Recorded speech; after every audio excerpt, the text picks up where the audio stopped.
Malcolm King, a 35-year-old tech billionaire from Atlanta, once lived a life others could only dream of.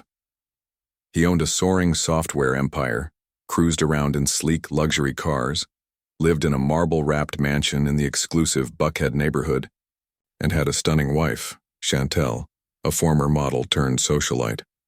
To the world, they were the perfect black power couple. But fate has its ways of humbling even the mighty. It happened one rainy evening. Malcolm was driving back from a late investor meeting in Midtown when his car hit a slick patch and spun violently off the road. The crash was brutal. Glass shattered, metal screamed. When he woke up in Grady Memorial Hospital, doctors surrounded his bed with grim expressions. His lower body was numb. "I'm sorry, Mr. King," the neurosurgeon said gently. "You're paralyzed, from the waist down. The damage to your spinal cord is permanent." Chantel cried that first week. She clutched his hand and said she'd stand by him. But as the days turned into weeks, her affection thinned like smoke.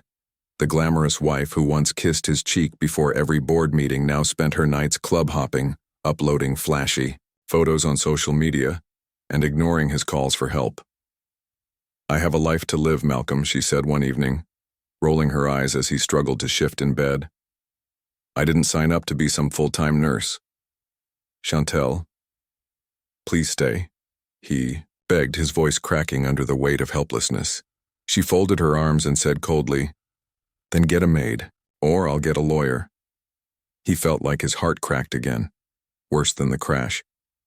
Reluctantly, Malcolm had his assistant post a job listing. Live-in housemaid needed. Must cook, clean, and assist with basic care. He didn't care about resumes. He just needed someone, anyone, who would help him survive the growing emptiness around him.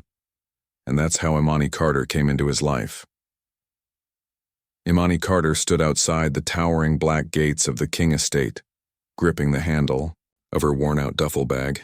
The early morning air in Buckhead felt colder than she expected, or maybe that was just the fear building inside her. At 22, Imani had already faced more pain than most. She lost both her parents in a tragic house fire when she was only 5. Since then, she had bounced between relatives, shelters, and abusive foster homes, used, ignored, and forgotten. She had no siblings, no one to call family, and no place that ever felt like home. But she had one thing, her faith, and the desperate hope that maybe, just maybe, life would finally give her a break. When she got the call about the maid job, she didn't think twice. She didn't care that it was in one of the wealthiest neighborhoods in Atlanta. She didn't know who Mr. King even was. All she cared about was the opportunity to work, to earn, to escape the cycle of suffering. The gates creaked open. Tall man in a black suit walked toward her with the authority of someone who didn't ask twice. His face was hard, his eyes cold. "You the maid?" he asked, scanning her from head to toe like he was inspecting a package. "Yes, sir, I'm Immani," she replied softly. He gave a slight nod. "Follow me." As she stepped through the gates, her eyes widened. The King estate was something out of a magazine spread. A massive fountain danced in the center of the circular driveway, surrounded by meticulously trimmed hedges. A Rolls-Royce and a matte black Maybach shimmered under the sun. The mansion itself stood like a palace, white columns, tall glass windows, and golden light fixtures that gleamed like they were meant to be admired. She had never seen such wealth in her life. Inside, it was even more overwhelming. The scent of lavender and luxury floated through the halls. Marble floors stretched under her worn shoes. Velvet drapes hung like royalty over the towering windows. There were paintings, mirrors, and polished everything. But beneath all that beauty, Immani felt something else, a quiet sorrow in the air, a coldness that had nothing to do with the thermostat. The house didn't feel alive. The man led her through the foyer, past a grand staircase, and down a long, silent hallway. They stopped in front of a closed door. "Whatever happens, don't speak unless spoken to," he said without looking at her. "He doesn't like noise." Immani nodded, her heart pounding. He knocked gently and pushed the door open. There, in the middle of the room, sat Malcolm King. His skin was rich brown, his beard rough and untamed. He wore a plain white t-shirt and black slacks. The wheelchair beneath him seemed to shrink a man who once ruled boardrooms.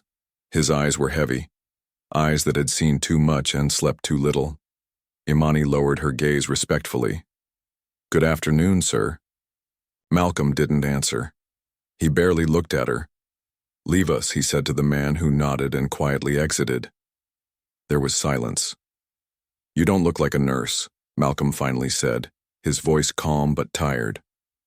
"I'm not, sir," Imani replied, almost in a whisper. "I'm here to cook, clean, and help however I can." "Are you afraid of me?" She raised her eyes slowly. "No, sir." He raised an eyebrow. "Everyone usually is." Imani offered a faint smile. "I've seen pain before, sir. I know what it looks like. You're not someone to be afraid of." For the first time in months, Malcolm let out a small laugh. A low chuckle, more surprise than joy. But it was something. He studied her for a moment longer. "There's a small room in the back quarters. You'll stay there. My meals must be on time, the house spotless. And don't wander or take photos. This isn't a reality show." "I understand, sir. If my wife gives you any instructions, follow them." The mention of his wife caused a visible shift in his tone. There was pain hiding behind those words. "That's all." Imani bowed slightly and exited, following the guard to the back wing of the mansion. Her room was small but clean, a single bed, a ceiling fan, and a wardrobe. It was more than she'd had in years. She dropped her bag, sat on the bed, and sighed deeply. For the first time in a long time, she felt safe, but something told her this house held secrets, and she was about to find out just how dark they were. That evening, Imani walked into the kitchen to prepare dinner. She moved carefully, observing the layout, wiping surfaces twice, and organizing every item with precision. She wanted to do things right. No mistakes, no complaints. As she checked the pots on the stove, she heard footsteps, high heels. When she turned, there stood Chantel King, flawless in appearance, icy in presence. She wore a tight lavender dress with gold accents, nails like daggers, and makeup painted with professional perfection. She looked less like a wife and more like someone ready for a red carpet. Chantel's eyes landed on Imani like lasers. "So, you're the maid," she said, her voice dripping with disgust. "Yes, ma'am," Imani replied politely. Chantel walked in slowly, her heels tapping like warnings on the floor. "Make sure you clean the master bedroom twice a day. I better not find a speck of dust or you'll be out of here faster than you came in." "Yes, ma'am." "And don't think I don't know how girls like you operate," she sneered, stepping closer. "My husband may be crippled, but he's still a man. You're not here to be cute or clever. You're here to clean." Imani blinked. "I'm just here to work, ma'am." Chantel scoffed and turned on her heel, slamming the door behind her as she exited. Imani exhaled slowly, her pride bruised, but her resolve intact. She had met women like Chantel before, gorgeous on the outside, empty on the inside. Women who confused pain with power. Imani had no interest in clashing with her. She just wanted peace, a paycheck, and a warm place to sleep. Once dinner was ready, she carried the tray carefully to Malcolm's room. She knocked softly, then entered when he responded with a gentle, "Come in." "I hope it's not too salty," she said, trying to ease the tension with a small smile. Malcolm glanced at the tray, surprised. The food smelled different.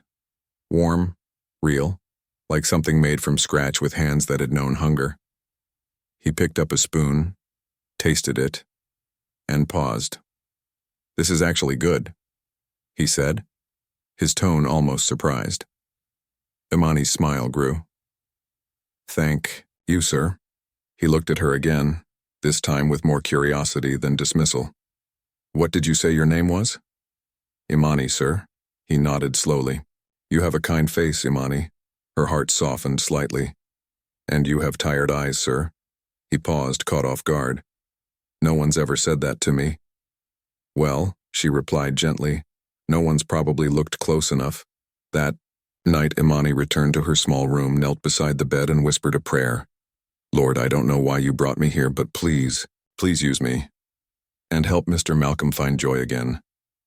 She wiped her eyes and laid down, unaware that her presence had already begun to stir something long asleep in the heart of a broken man.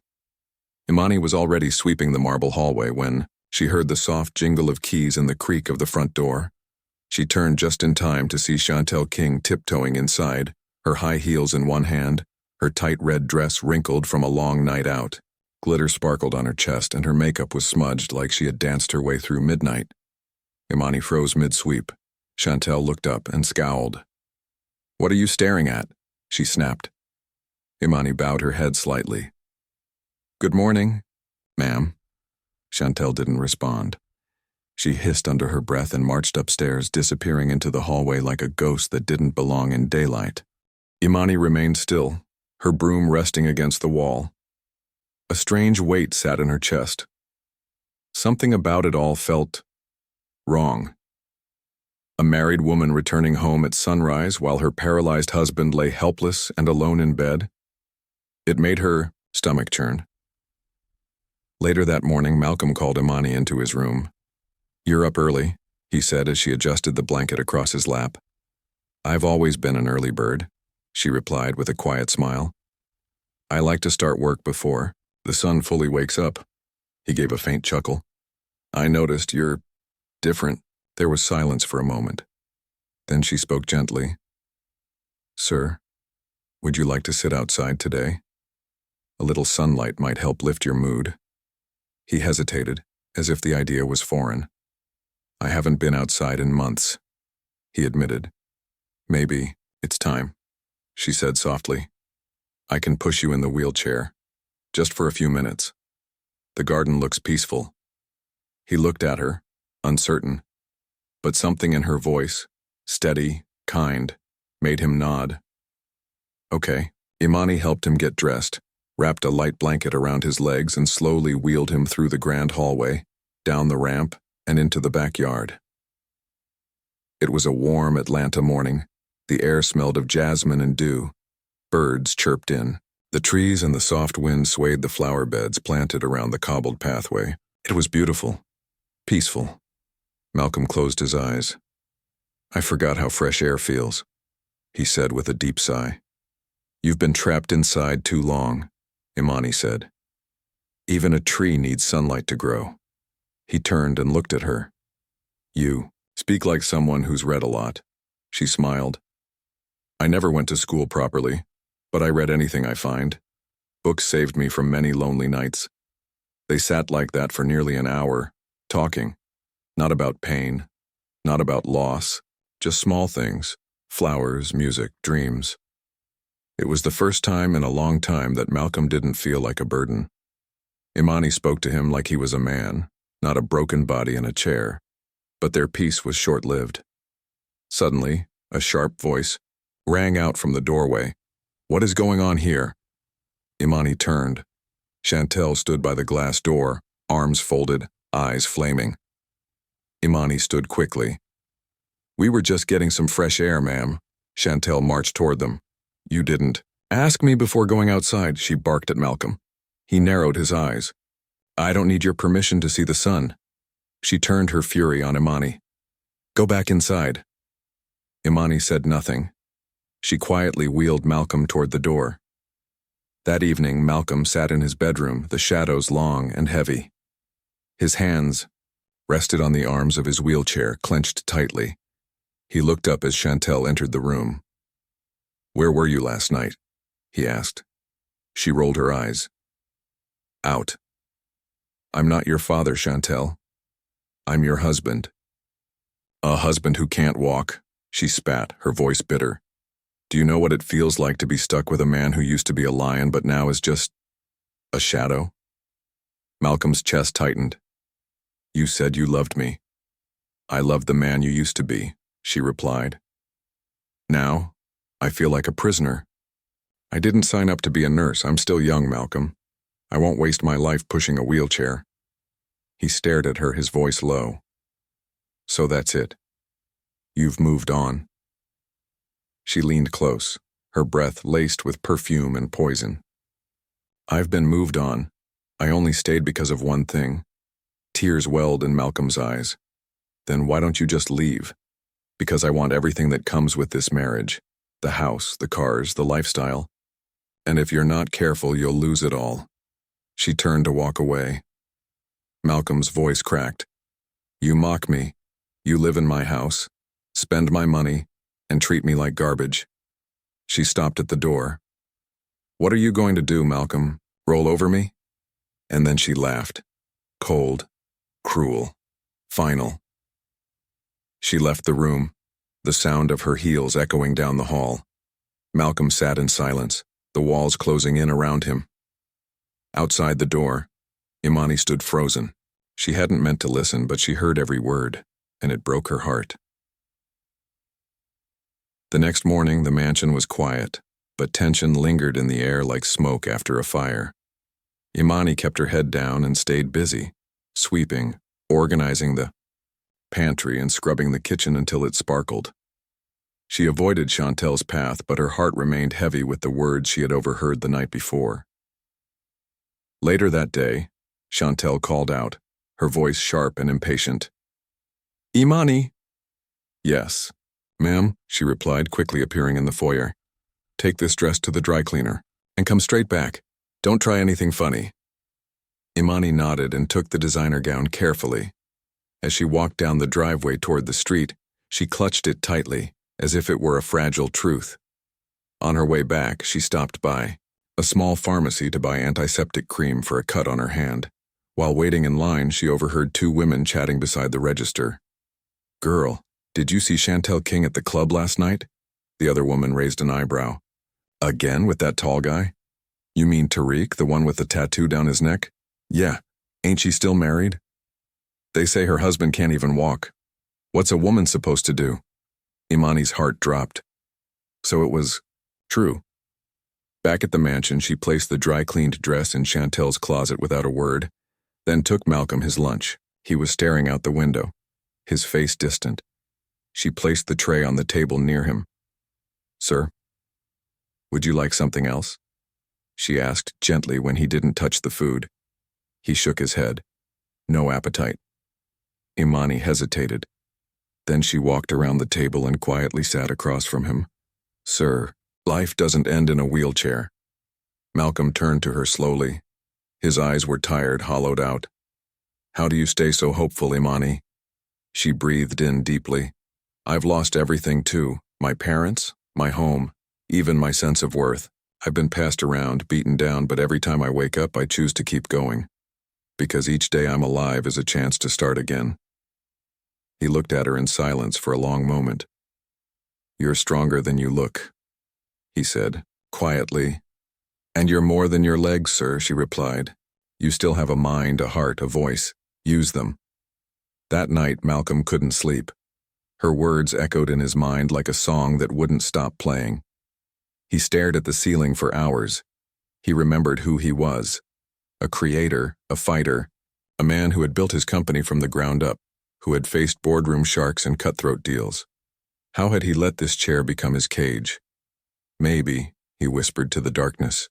It's time to rise again, even from here. 3 quiet days passed in the King mansion, but inside a storm was building. Immani continued her work as usual, sweeping the hallways, cooking wholesome meals, helping Malcolm with his daily care. But more than the tasks, it was her quiet presence that became his anchor. She didn't fuss or fake smiles. She simply was, calm, grateful, present. Malcolm noticed everything.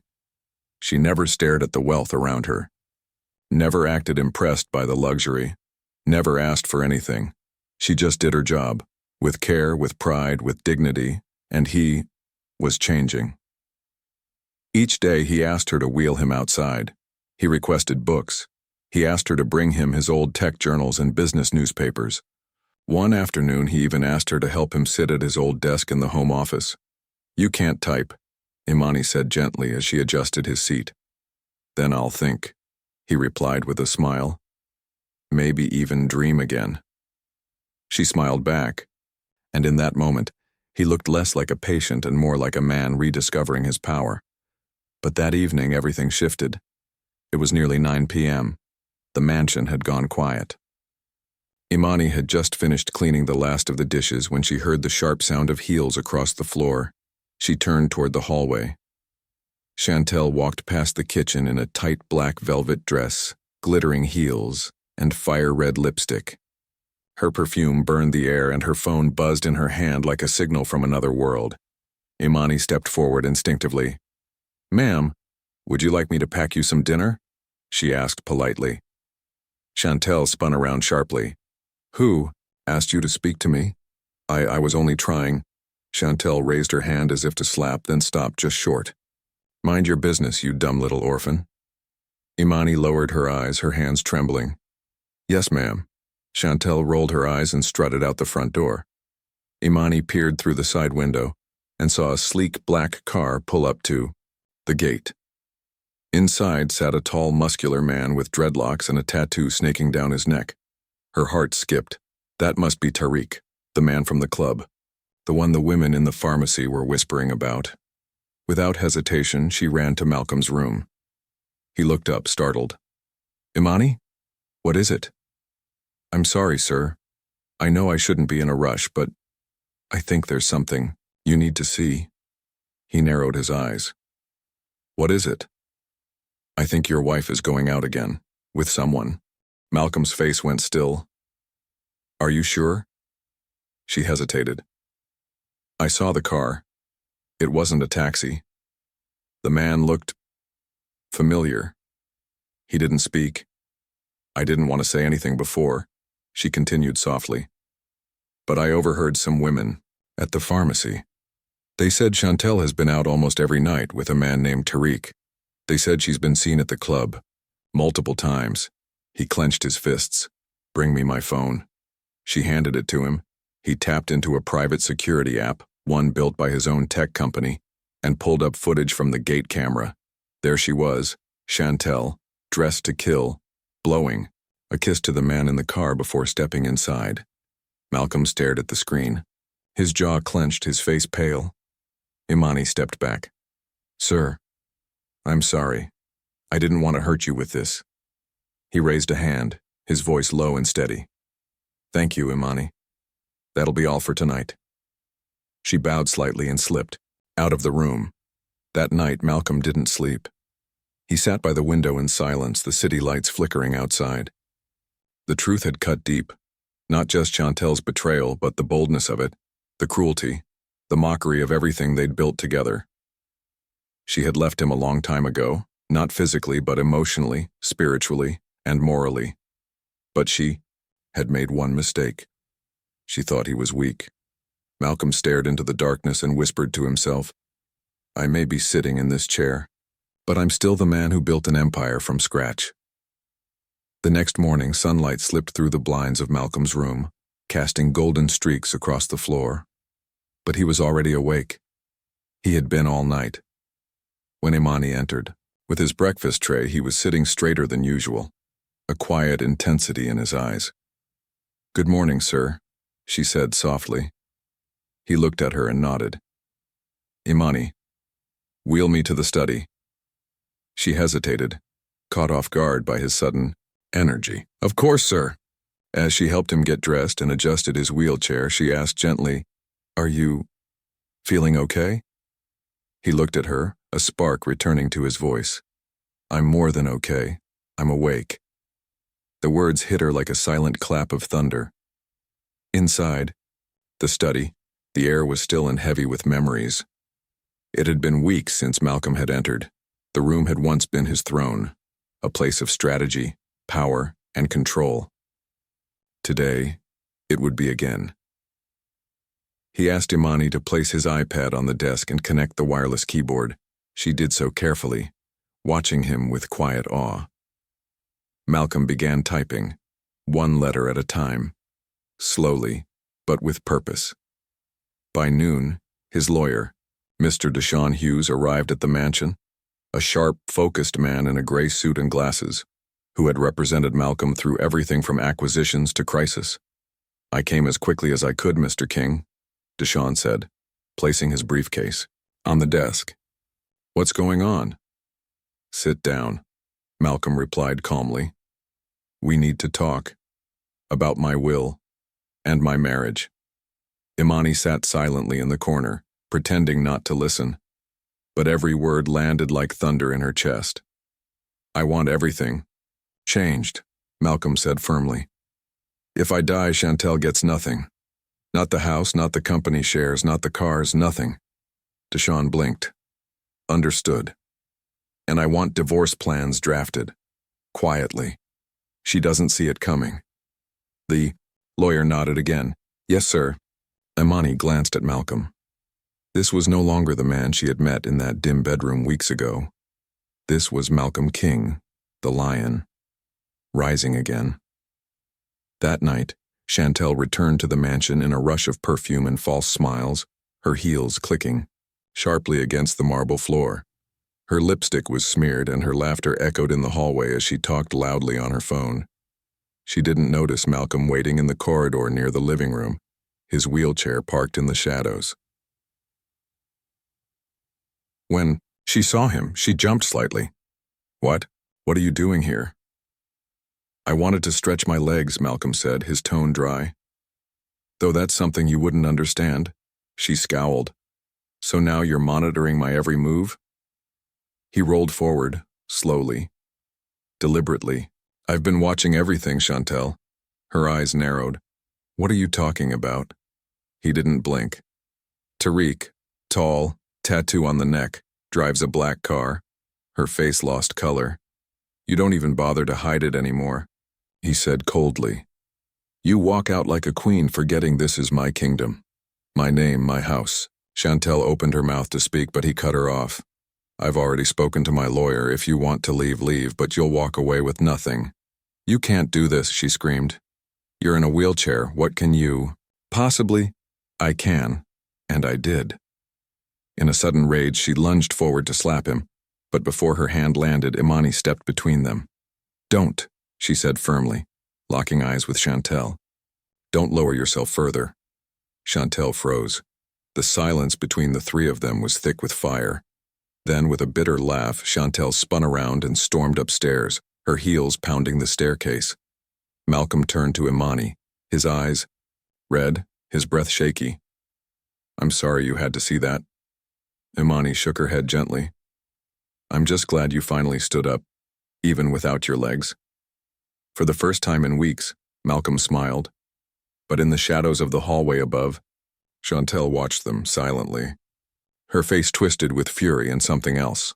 A wicked idea was forming, and it wasn't over. That night, the mansion fell into silence, but it wasn't the peaceful kind. It was the kind that lingers before a storm. Chantel sat on the living room couch, legs crossed, her phone glowing in her hand. Her lips twisted into a sly smirk as she saw Immani walk past with folded laundry. Immani, she called out sweetly. Immani paused, her arms still holding a stack of towels. Yes, ma'am. Come, sit with me. Immani hesitated. Every instinct screamed to stay away, but she obeyed. She sat carefully at the edge of the plush sofa, keeping her hands folded on her lap. Chantel smiled like a serpent in silk. Tell me something, she said. Do you want to continue your education? Immani blinked. Yes, ma'am, that's always been my dream. I would love to go to college one day. Chantel leaned in, her voice sugar-coated. How would you feel if I helped you go abroad? Somewhere nice? Europe, maybe. You'd go to university, get a degree, live a real life. Immani's eyes widened. You'd do that for me? Of course, Chantel said with a fake laugh. You deserve more than mopping floors in this mansion. A bright girl, like you should be wearing a cap and gown. Immani's heart leapt until Chantel's smile faded into something darker. But I need a favor first. Immani tensed. Chantel reached into her designer handbag and pulled out a tiny white packet. She gently placed it into Immani's palm. Put this in my husband's food tomorrow. Immani stared at the powder. Ma'am, what is this? Just something to help him relax. Chantel replied, voice casual. He's been too stressed lately. This will calm him. Trust me. Imani looked down at the packet, her fingers trembling. Why don't you give it to him yourself, ma'am? Chantel's face hardened. Don't be foolish. Malcolm won't take anything from me right now. He's suspicious, but he trusts you. The compliment sounded like a threat. Imani whispered, Ma'am, and I don't think I can do this. Chantel stood abruptly. Her eyes blazed with rage. You don't think? You can't? Listen, little girl. If you don't do as I say, I will make you disappear. And if you breathe a word to Malcolm, I swear I'll make your life hell. Imani rose slowly from the couch, her hands trembling. I'll think about it, ma'am. Chantel's expression returned to a grin. That's more like it. Imani turned and walked quickly to her room, her breath shallow and chest tight. She closed the door, dropped the laundry on the floor, and collapsed onto the bed, her hands still clutching the cursed packet. Tears welled in her eyes. What do I do now? She whispered. If she did what Chantel asked, she'd be part of something, evil. If she said no, she could lose everything. Or worse. Imani stared at herself in the mirror, her reflection haunted, tired, afraid. Then something shifted in her eyes. A spark of determination. No, she whispered. I won't let this destroy me. I need to be smart. She wrapped the packet in tissue, slipped it inside a small envelope, and tucked it deep into her handbag. That night, she didn't sleep. She just sat on the edge of her bed, the weight of a decision pressing down on her chest, praying quietly, God, protect me, and show me what to do. The morning sun filtered softly through the kitchen windows as Imani moved silently through the house. Her motions were careful, practiced, almost too calm, but inside her hands were shaking. The tiny white packet sat in a sealed envelope, buried deep in her handbag. Chantel's threat echoed in her head like a warning bell. Do it, or disappear, she prepared Malcolm's breakfast with extra attention, scrambling eggs, slicing fruit, warming toast, but she added nothing. No powder, no poison. When the tray was ready, she carried it quietly to Malcolm's room. He looked up when she entered. Is everything all right, Immani? She paused. Her mouth opened, then closed. I'm okay, sir, she said with a weak smile. He studied her carefully. You're not your usual self today. She set the tray down and stood in silence for a moment, her chest rising and falling. You can talk to me, he said gently. You're not just a maid in this house. Her lip trembled. Sir, can we go to the garden today? I'd like to talk to you outside. He nodded slowly. Of course. She wheeled him out to the garden, the same garden where hope had first flickered between them. The air was calm, the breeze gentle, the flowers in bloom. They sat in silence for a moment. Then Immani spoke. There's something I need to tell you, she said quietly, her hands folded tightly in her lap. But I'm scared. Malcolm turned his head to her. Nothing will happen to you, I promise. She looked at him, eyes full of fear and truth. Yesterday, Chantel called me into the living room. She started talking about helping me go to college, abroad. Said she'd sponsor me. Malcolm narrowed his eyes, waiting. Then, she gave me this, Immani said, pulling the envelope from her handbag. She opened it carefully, revealing the sealed white packet. She told me to put it in your food. His body went still. She said it was medicine, to help you relax. But when I asked her why she couldn't give it to you herself, she got angry, called me names, threatened me. Imani's voice broke. She said if I didn't do it, or if I told you, I'd regret it. Malcolm took the packet with steady hands. His face was unreadable, but his chest rose and fell with intensity. I didn't know what to do, Immani whispered. But I couldn't hurt you. I just couldn't. He looked at her for a long time, and then he nodded slowly. You've just confirmed what I've been suspecting all along, he said softly. She doesn't care about me, she never did. His voice cracked slightly. This isn't just betrayal. This is evil. I'm sorry, Imani whispered. No, he said, shaking his head. You did the right thing. And now, it's time I do something too. That afternoon, Malcolm made a phone call to his lawyer. I want the divorce papers finalized, he said firmly, and I need this powder tested immediately, quietly. Later that day, his personal assistant delivered the packet to a private lab with orders for rush results. By evening, the report was in. It wasn't medicine. It was a slow-acting poison, designed to weaken organs over time. Malcolm's hands trembled as he read the findings, but he didn't cry. He didn't scream. He simply stared out the window of his study and whispered, "She tried to kill me."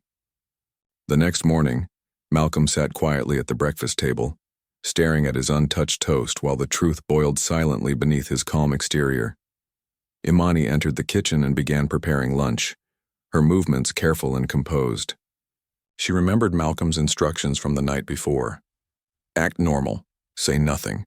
Let her believe we know nothing until we strike. As she stirred a pot of soup, Chantel strutted into the room in a silk robe, her face glowing with smug satisfaction. "So," she said with a honeyed tone, "did he eat it?" Immani paused for just a second, then smiled weakly. "Yes, ma'am." Chantel's eyes lit up. "Good girl. You may just earn that ticket to Paris after all." Immani forced a small laugh. "Thank you, ma'am." But inside she was praying, "Lord, please keep me safe. Don't let her see through me." That night, as Chantel celebrated her so-called victory with a glass of wine in her suite, Malcolm was in his study, meeting with his lawyer Deshawn, Hughes, and a private investigator named Corey Franklin. They had everything now: lab results, CCTV footage, digital logs of Chantel's late-night outings, and even payment records showing funds wired from Malcolm's account to a man named Tariq Jones. "She's sloppy," Corey said as he laid out the printed evidence. "Didn't even cover her tracks. She thought I was too broken to notice," Malcolm replied coldly. "She's got no idea what's coming," Deshawn added, tapping the stack of documents. "We serve her tomorrow." The next day was eerily calm. Chantel floated around the mansion in a state of smugness, humming to herself and smiling at her phone. She passed Malcolm in the dining room and didn't even bother to acknowledge him. He didn't look up from his newspaper. She walked into the kitchen later and spoke casually to Immani. "Make something fancy tonight. I feel like celebrating." "Yes, ma'am," Immani replied. But her hands were shaking under the counter. She knew what was coming. At exactly 4 p.m., the doorbell rang. Two men in suits stepped into the King mansion, Deshawn and Corey. Immani peeked from the kitchen as Malcolm wheeled himself to the center of the room, waiting. Chantel appeared at the top of the stairs, confused. "Who are these people?" she asked, frowning. Malcolm didn't flinch. "Sit down, Chantel." She raised an eyebrow. "Why should I? What's going on?" I said sit. She walked down slowly, arms crossed. "What is this?" Corey opened a large envelope and began pulling out photographs. Chantel with Tariq in his car, in hotel lobbies, at clubs. He laid them out on the table one by one. Her eyes widened. "You're spying on me?" Malcolm remained calm. "Keep watching." Corey then pulled out the lab report. "This is the chemical analysis of the powder you gave to the housemaid. You told her it was medicine. It's not. It's poison." Chantel stood up so fast her chair screeched. "That's a lie. She's lying. That little witch is trying to ruin us." Malcolm's voice rose for the first time in weeks. "Sit down." She froze. He looked at her with cold eyes. "I trusted you. I loved you. And you tried to kill me." "She's evil," Chantel shouted, pointing at Immani, who stood silently in the doorway. "She turned you against me."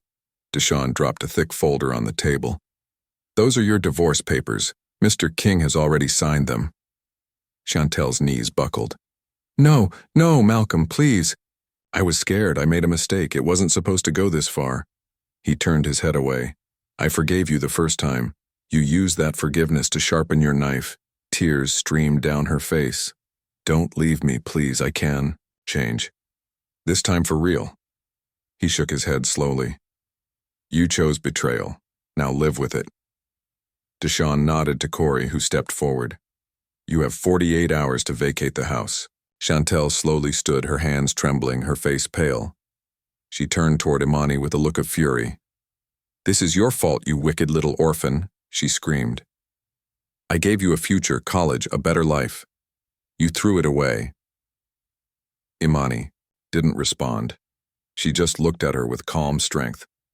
Chantel stormed out of the room, her designer heels echoing like the last desperate cries of a fading queen. 2 days later, she was gone. The mansion was quiet again. No screaming, no slammed doors, no threats, just peace. That evening, as Immani set the table for dinner, Malcolm wheeled himself beside her and said softly, "Come sit." She placed the final plate down and sat beside him, her hands still. "It's over," he said. "She's gone." Immani looked at him, her voice gentle. "I know." He turned to her. "Thank you." "You don't have to thank me, Mr. King," she replied. "You just needed someone to tell you the truth." "You've been more than someone," he said, his voice low. "You've been everything." 2 nights had passed since Chantel was removed from the King estate. Peace began to return to the mansion like a long-lost visitor. The air was lighter. The silence no longer felt suffocating. Malcolm looked healthier, stronger. He had started to smile more, and Immani, though still cautious, could finally breathe a little deeper. But far from the safety of the estate, darkness was brewing. Chantel stood outside a gated townhouse on the east side of Atlanta, the very property she had secretly purchased with Malcolm's money. She banged on the door, fuming. Tariq Jones opened it shirtless, holding a glass of whiskey in one hand. "What are you doing here this early?" he asked, annoyed. Chantel barged inside, slamming her purse onto the table. "This is my house too, remember? Or did you forget while spending my money?" Tariq raised an eyebrow. "Calm down, what happened now?" "They kicked me out," she snapped. "Malcolm found everything. The photos, the powder, the lies, that little maid, Immani, she ruined everything." Tariq sank into the leather couch, his expression shifting from amusement to alarm. "Wait. He knows everything?" Chantel nodded. "He knows you're not my cousin. He's got evidence, and that girl, she's probably in his arms right now, living in my house, eating my food." Tariq clenched his jaw. "So you're homeless. Because of her." Chantel folded her arms. "You think I'm going to let them win? After everything I gave him?" There was silence in the room. Then Tariq pulled out his phone and made a call. "Yo," he said into the receiver. "I need a job done. Tonight. No delays." Chantel looked at him, eyes wide. "What are you doing?" the voice on the line asked. "What's the target?" Tariq answered coldly. "The man in the wheelchair, and the girl. I want both gone." Chantel's face slowly curled into a wicked smile. "You mean they'll disappear?" Tariq ended the call and set the phone down. "I've called the right guys. No witnesses, no mistakes." Chantel raised her wine glass. "To revenge." That night, back at the King mansion, Malcolm was reading in his study, unaware of the danger creeping closer. Immani was in the kitchen, washing dishes and humming softly to herself. Outside, 3 black motorcycles rolled quietly down the street. They stopped a short distance from the mansion. 3 masked men got off, dressed head to toe in black. One of them whispered, "That's the house, in, out, no sound, no mess." They pulled out weapons and started toward the side gate. Inside, Immani felt a chill. She paused mid-rinse. Something didn't feel right. She turned off the faucet, wiped her hands, and tiptoed toward Malcolm's room. She knocked gently. "Sir?" He looked up. "What's wrong, Immani?" "I think someone's outside." Malcolm grabbed his tablet and opened the live security feed. His breath caught. 3 masked men were climbing the back wall. He pressed the silent alarm, a system only he and his head of security knew. "Stay close," he said. "Don't panic." Outside, Bright light suddenly flashed across the backyard. A sharp siren pierced the air. The intruders froze. Down the street, Tony Harris, Malcolm's loyal head of security, got the alert. Armed, he and 2 guards stormed toward the property within. Minutes, freeze. Tony shouted as the men tried to run. One leapt the wall. Pop! A shot rang out, striking his leg. He fell, screaming. The other 2 dropped their weapons and raised their hands. Police sirens wailed in the distance. Inside, Immani clung to Malcolm's side, shaking. "You're safe now," he whispered, holding her hand. "Who would do this?" she asked, tears running down her face. Malcolm already knew. The police arrived swiftly, lights flashing, voices shouting commands. The 3 masked intruders were cuffed and loaded into separate patrol cars. Malcolm and Immani stood near the foyer, the front door wide open as the chaos slowly settled. Detectives questioned them both. Security footage was reviewed. The wounded attacker was taken to the hospital under guard. The others sat in the back seats of squad cars, silent but sweating. One of them broke first. Inside the interrogation room, under the pressure of 2 detectives, he confessed. "We were paid," he mumbled, "by a guy named Tariq Jones, tall, dreadlocks, tattoo on his neck. Said we had to take out a man in a wheelchair and his maid." Back at the King Mansion, when the officer delivered the report, Malcolm sat completely still. "Tariq," he said quietly. "And Chantel?" the officer asked. "She orchestrated it with him. She wanted us gone." The officer nodded. "We'll handle the rest." It didn't take long. Tariq and Chantel were arrested 2 days later in the townhouse she had once bragged about building with Malcolm's money. They were found mid-argument, Tariq yelling about failure, Chantel hurling her phone at the wall. Their mugshots went viral, and within weeks they stood in court. Malcolm arrived in a black suit, wheeled into the back of the courtroom by a guard. Immani walked beside him, wearing a soft green dress, her natural curls tied up, her hand gently resting on the back of his chair. The courtroom was tense. Chantel sat in the defendant's box, pale and nervous, her glamorous appearance replaced with dull prison-issued clothes. Beside her, Tariq kept his head down. "All rise," the bailiff called. The judge entered and everyone stood. When the trial began, the prosecutor wasted no time. "Your Honor, the evidence is overwhelming," he said. "Ms. Chantel King and Mr. Tariq Jones conspired to harm Malcolm King and his employee, Ms. Imani Carter. The charges include attempted murder, conspiracy, and solicitation of violence." He laid out the photographs, text messages, payment transfers, and lab results. Chantel jumped to her feet. "Your Honor, I was deceived. I didn't know it was poison. It was Tariq. He gave it to me." Tariq shouted, "She's lying. She's the one who planned the whole thing. I just made the call." The judge slammed the gavel. "Enough." The room fell silent. After a moment of silence, the judge read from the case file. "This court, after thorough review, finds both Ms. Chantel King and Mr. Tariq Jones guilty of all charges." Gasps echoed through the room. Chantel gripped the wooden rail. "Please, Your Honor, don't send me to prison. I was rich, I was loved, I made a mistake." The judge didn't flinch. "This court hereby sentences Chantel King to 10 years in state prison." Chantel collapsed into her seat, sobbing. "Tariq Jones," the judge continued, "you are sentenced to 12 years. Tariq didn't react. He just lowered his head, defeated. 2 officers moved forward. Chantel screamed as they pulled her from the bench. "I was his wife," she cried. "You stupid orphan, you took everything from me." She looked at Immani with venom, but Immani didn't respond. She simply held Malcolm's hand tighter. The courtroom emptied. Outside, the air was fresh. Malcolm wheeled forward, then looked at Immani. "It's over," he said quietly. Immani nodded. "Finally." He took a deep breath. "But I don't think it's the end." She looked at him curiously. He smiled faintly. "It feels more like a beginning." 3 weeks had passed since the sentencing of Chantel King and Tariq Jones. The King Mansion, once echoing with tension and secrets, now thrived with peace. There was no more shouting, no veiled threats in the air, just quiet routines, soft laughter, and the scent of fresh-baked bread drifting from the kitchen each morning.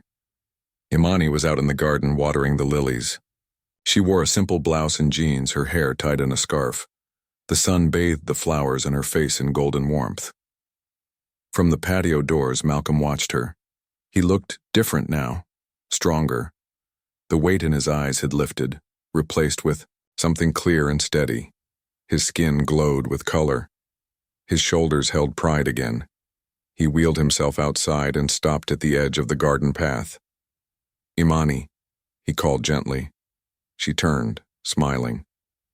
"Yes, Mr. King?" "Come sit with me." She dried her hands on a towel and walked over, sitting beside him on the wooden bench. Malcolm turned to her. "I've been meaning to say something important." Immani tilted her head slightly. "What is it?" He reached into the pocket of his blazer and pulled out a small velvet box. Her eyes widened. He opened it slowly. Inside sat a simple gold ring, crowned with a soft diamond, elegant, warm, and full of meaning. "Immani Carter," he began, his voice trembling slightly. "You walked into my life when I was at my lowest.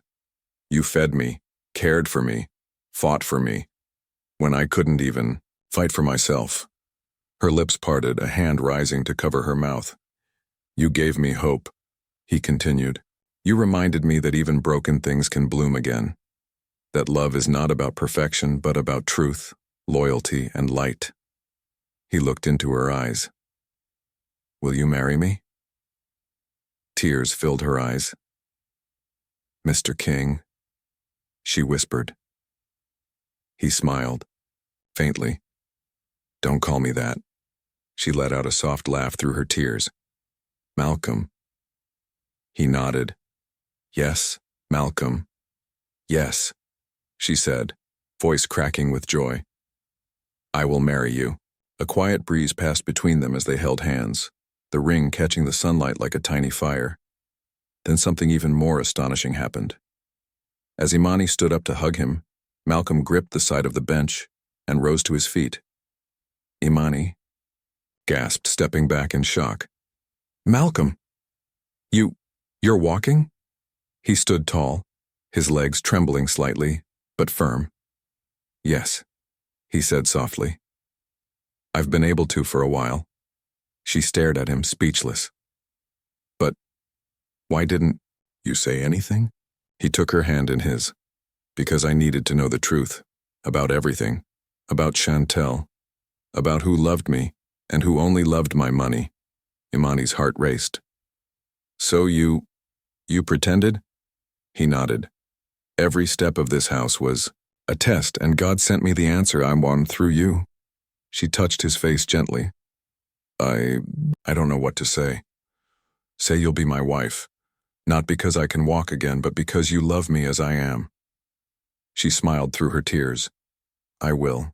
Today, tomorrow, always." Weeks later, the King mansion was transformed. The backyard garden, once quiet and lonely, now bloomed with vibrant life. Flowers burst in color along every path. Ivory drapes waved gently in the breeze. Golden chairs were arranged neatly before a small arch wrapped in white roses and eucalyptus. Friends, neighbors, and close staff gathered in joyful silence. At the center of it all stood Immani Carter, no longer a housemaid in hand-me-down shoes, but a bride in a simple, graceful white gown. Her natural curls were swept back with a small crown of pearls. She looked radiant, not just in dress, but in peace, in power, in love.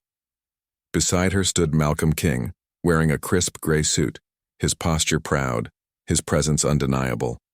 There was no wheelchair, no cane, just a man who had fallen and risen again with love in his eyes. "I do," Immani said, her voice clear and certain. "I do," Malcolm replied, eyes locked on hers. Their kiss was soft and slow, and the small crowd erupted in applause. The sun broke through the clouds, casting golden light over the celebration. From the back row, the staff cheered quietly. Even the house, with its marble walls and gold chandeliers, seemed to smile. As the reception began under the garden tents, Malcolm pulled Imani aside for a quiet moment. You know, he said, brushing her cheek with the back of his hand. You saved me, not with medicine, not with money, but with truth. She smiled. You saved me too. I thought I'd be forgotten. That my life would never start. But then you opened the door. He held her hands tightly. From orphaned maid to my beloved queen, he whispered. This is only the beginning. And it was. In the months that followed, the mansion became a home again. Immani started college courses online, sponsored by Malcolm's foundation. Malcolm slowly returned to his tech business, but on his own terms, less about wealth, more about purpose. They traveled. They laughed, they grew, and never again did either of them feel alone. Because sometimes the deepest love is found not in perfect beginnings, but in broken pieces that heal together.